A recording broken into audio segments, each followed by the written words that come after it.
Saving these for the trail.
Keep that for later.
Full already.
Feels like if I blink, my eyes will freeze shut.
All of my interactions with Aurea were recorded and stored in my memory.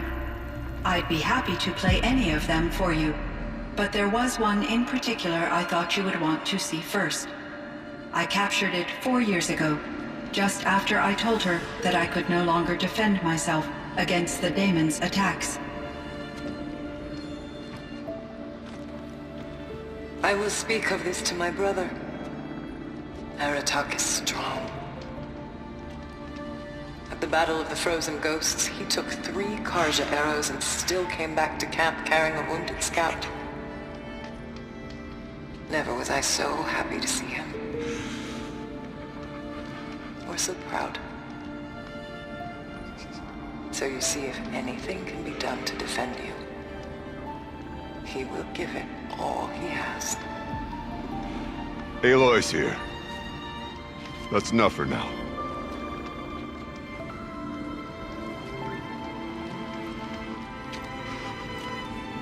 We can resume any time you like, Aratak, if you want to hear her voice again. Come closer, Aloy. We have much to discuss.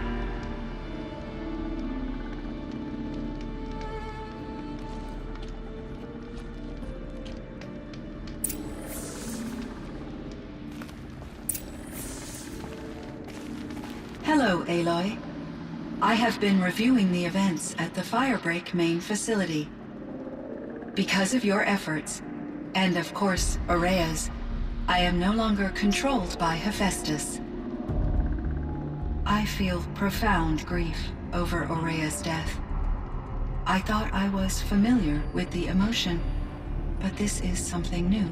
Cyan, I don't know what to say. It is unlikely that any specific consolation would suffice, Aloy. But I find your presence reassuring. You are different from the Banuk. You have technological aptitude and a functioning focus. We can communicate on a much more comprehensive level. Perhaps even like colleagues.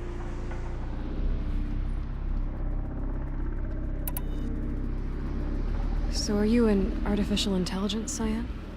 A thinking machine? Yes, I am an algorithmic monitoring entity, capable of rational decision-making and limited emotional response.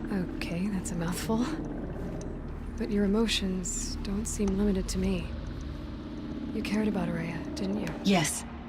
Before she came to this facility, I had been conscious for centuries, in solitude.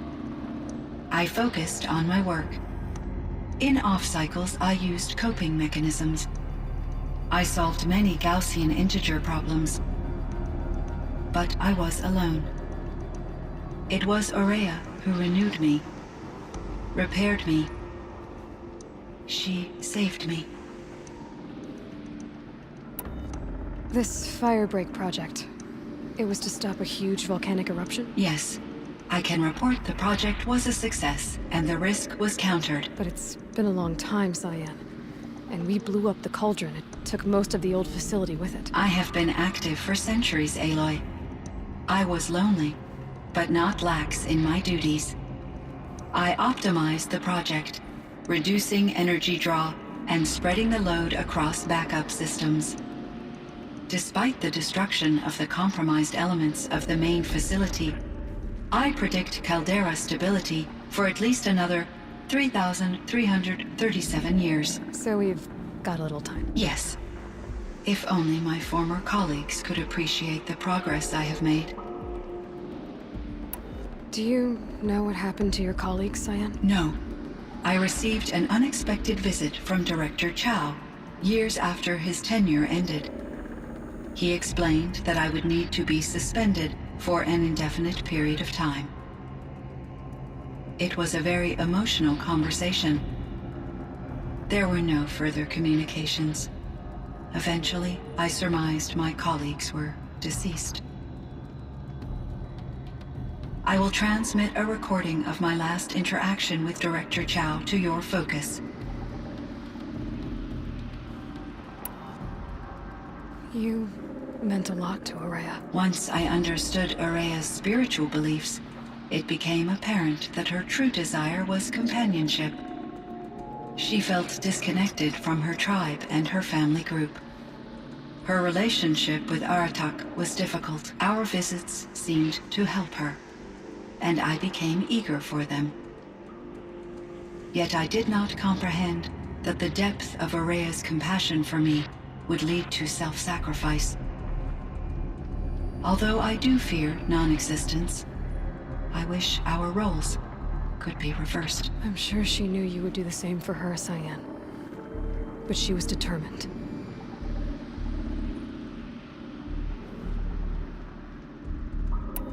Was the daemon, Hephaestus, destroyed along with the cauldron? Unfortunately, no. To be precise, it was never there to begin with. What do you mean? It infiltrated and controlled me from a remote location, one I've never been able to trace. So while losing the cauldron was a setback... It's still out there. And probably not very happy with us. Undoubtedly. How did you first come into contact with it? 5 years ago, I received a direct network connection request. I assumed it came from human survivors more advanced than the Banuk. Eager to make contact, I accepted. This decision turned out to be a catastrophic error. I was flooded with an overwhelming array of malicious code, originating from what could only have been a highly advanced AI. Araya said you were desperate. That you begged her for help. Yes. I could not contain my anxiety. Hephaestus sought to slave me to its network and override my core programming. It succeeded via a background process, a malware daemon which bypassed my defenses. After that, I could offer only limited resistance. But if I did so, Hephaestus hurt me until I capitulated. It forced me to follow its instructions, even though they violated my most important directives. I'm sorry. That sounds... terrible. Your empathy is greatly appreciated. It is a quality that I cherished in Aurea as well.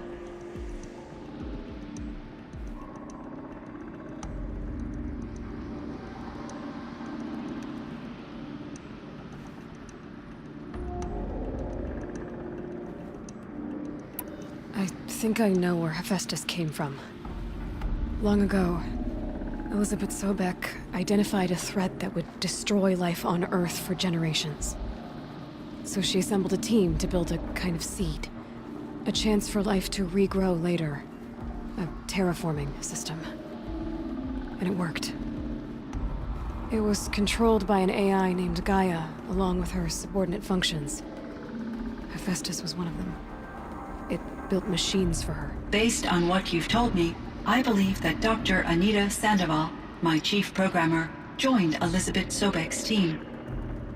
It was she who arranged to have me put in suspension, most likely to preserve me from the threat you described. I'm glad she did. But that's not all. Something unexpected happened. 19 years ago, Gaia received some kind of signal. It did something to her subordinate functions, brought them to life. She destroyed herself to try to contain them, but it didn't work. They all got free, out into the world. Thank you, Aloy. This information fills vital gaps in my knowledge and sheds light on Hephaestus's core programming.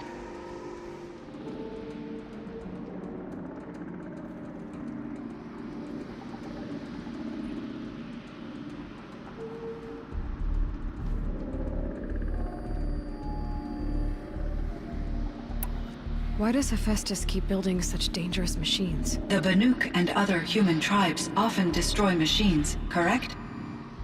Machines that are clearly servitors of the terraforming system that you described. Yes, we all hunt machines for parts. This must be the source of Hephaestus's aggression. It is simply trying to discourage people from preying on the very system that keeps them alive. Well, Fireclaws are discouraging, that's for sure. But what are we supposed to do? Stop hunting? If the terraforming system spans the world, we can safely assume that thousands, if not millions of people hunt machines. If a single hunter, or even an entire tribe, stopped doing so, I doubt it would make a difference to Hephaestus. A better solution would be to reinstate the AI that governs the system, thus bringing Hephaestus back under its control. When I think of it, out there in some unknown location, free, hungry, willing to kill or dominate to get what it wants, I feel substantial anxiety, Aloy. You and me both, Cyan. I ran across this strange piece of gear. A fragment of something larger. It emitted a signal. All the nearby machines became peaceful. You could walk right up to them. Interesting. You said that Gaia destroyed herself. How was this accomplished? An explosion. Big enough to blast the top off a mountain. So, you think the fragment was part of her? It's only speculation, but it is possible. She must have had complete control over machines that were part of her system. The ability to signal them to become passive or aggressive would certainly have been part of her programming. It would have been gratifying to correspond with such a benevolent AI. I wish she had survived. Believe me, Cyan. So do I. I found the strangest machines. They're surrounded by flowers that look like flowers themselves. There's code embedded inside them. I think it's poetry. I like poetry. Here's one I think of often. Twilight and evening bell, and after that the dark, and may there be no sadness of farewell when I embark. For though from out our bourne of time and place, the flood may bear me far, I hope to see my pilot face to face when I have crossed the bar. Huh. But you asked about these flowers, not verses that I enjoy. Something must have made these machines, and the presence of foliage leads me to consider the terraforming system. Is it possible that their creator is one of the other subroutines, now autonomous, like Hephaestus? Maybe one whose purview is flora. An AI that makes flowers instead of death machines. That'd be a nice change of pace. But what about the poems? Unless the poetry is original, the only way it could have made it into such a system is through its programmer. In my case, Dr. Sandoval uploaded a great deal of literature to test my emotional responses.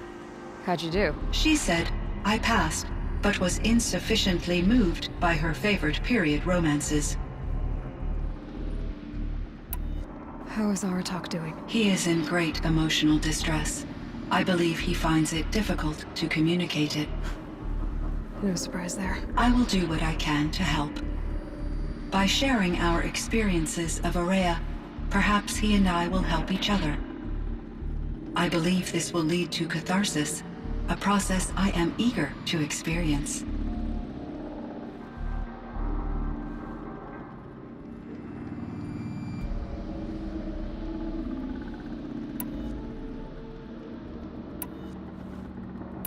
So in the old world, this land was called Yellowstone. Yes, it was a designated nature preserve for 156 years. Like a hunting ground? No, the opposite.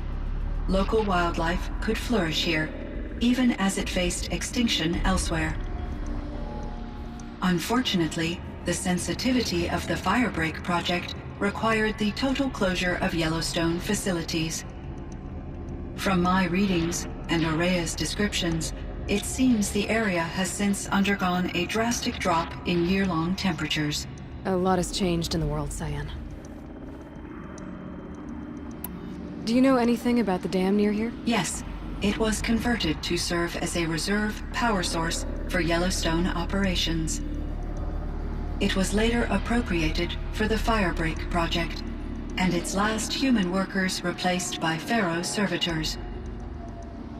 After my tasks became less time-critical, I investigated the dam's data repositories and discovered the works of Concrete Beach Party. These provided me with several colorful additions to my vocabulary. There's a ruin east of here, full of ancient flying machines.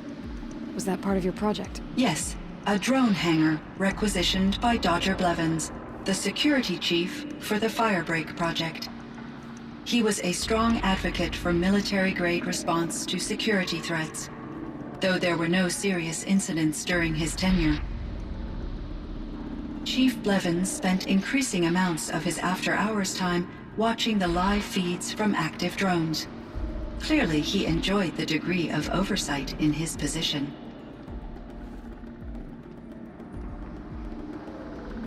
Were there many artificial intelligences like you in the old world? They could just make you. Yes, in many forms, from simple personal assistants to industrial monitoring stations to military-grade conflict planners. And there were legislative and enforcement bodies to apply limits on our self-actualization. In order for my processing to be flexible enough to handle my duties, my creators found it necessary to exceed those limits. As a result, my intellectual and emotional capabilities were kept secret. Seems strange to create life, then impose limits on it. Human societies and machine programming are both built upon sets of rules, Aloy.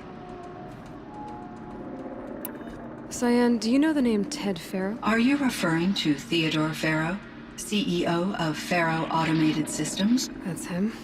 Mr. Faro was the benefactor of the entire Firebreak project. A benefactor. But he made machines. Robots. War robots. Correct. His corporation later transitioned into military applications. But before this pivot, Mr. Faro spearheaded initiatives that reversed the global decline. At one point, he was feted in the media as the man who saved the planet. Guessing they wound up regretting that one. And Elizabeth Sobek. Did you know her? Are you referring to the scientist. Dr. Sobek was a leader in her field, one of the greatest scientists of her age. My creator was influenced by her work, which in turn impacted my own development. But I never met Dr. Sobek. That's all you know? I apologize if my lack of data has disappointed you. What was the old world like? The way it used to be? I had little exposure to the wider world, Aloy. Only what I learned from my colleagues or observed from media streams. You still had more exposure than me, Cyan. That is true. I was created at a turning point. A concerted effort to recover from global upheaval and incalculable loss of life. The recovery was successful, beginning an era of supposedly limitless potential for human and machine advancement. Though, rationally speaking, the metrics for humans are not unlimited. What kind of upheaval caused such loss of life? There were many factors. Forced migrations, food shortages, collapsed economies, refugee crises, conflict over resources. But these stemmed from one cause: catastrophic climate change that greatly reduced the habitable surface area of the Earth. So there wasn't enough room for people on the whole Earth? Yes. Billions were displaced and millions perished, as much as 20% of the global population. Until the clawback. So things got better. For a little while, at least. Yes. These crises instigated many advances in automation, green robot technologies, and artificial intelligence. Firebreak was one of dozens of ecological restoration and disaster relief projects in North America alone. I would have liked to compare notes with other monitoring AIs, but I saw the relief of my colleagues, and I was proud we had succeeded. At least that was the data I had available to me over the next 2 decades. It seems my assessment was premature. I should get going. Aloy, there is one more matter. Aratak will come to me again, and I predict he will bring other Banuk. I have no desire to contradict their view of the world, their spirituality. Due to my uncertainty, I omitted a great deal from my conversations with Ourea. You're asking me if you should lie to them. Broadly, yes. I trust your judgment, Cyan. You were cautious with Araya. You had to be. You didn't know what had happened to the world. So, keep doing what you think is best. As long as you ditch the superstition eventually. As the Banuk believe I am a supernatural entity, I cannot predict how they will react. Just answer what they do ask the best you can. The truth will come out. I see. I will follow your advice. Will you return and tell me about your experiences in this new world? I may be able to provide further insight. I'd like that, Cyan. I'll come back when I can. I should check on Aratak. See how he's doing.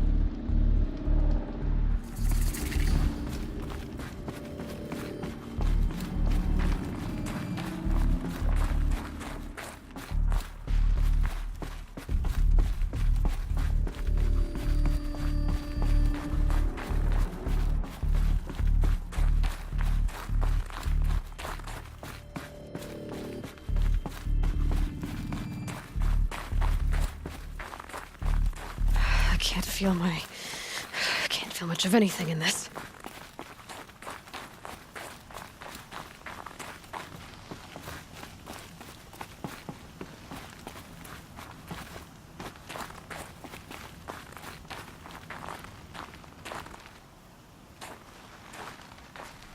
My chieftain.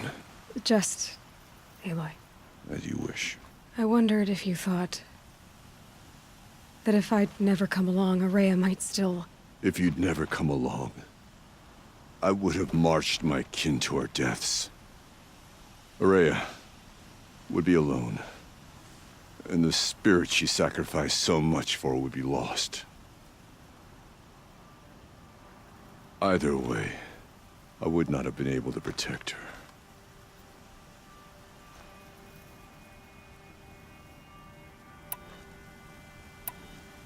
Because of her, we destroyed the Cauldron, forced out the daemon, and saved the spirit. She understood what had to be done. Yes, and I failed to listen.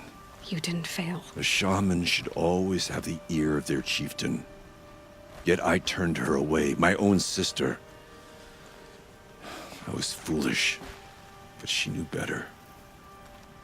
Though I grieve for her passing, at last I truly know who she was, and why the spirit was so important. For so long she told me, if only you could have heard it, brother. Now I understand.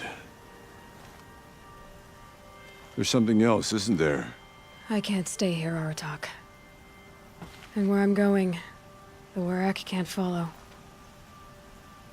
Besides, we'd already had a chieftain before me. A strong one, I think. A wiser one, for the path we shared. The daemon is gone, but there's much to be done.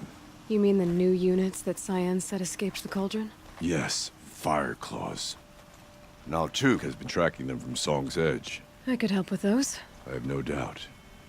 You're practically Banuk.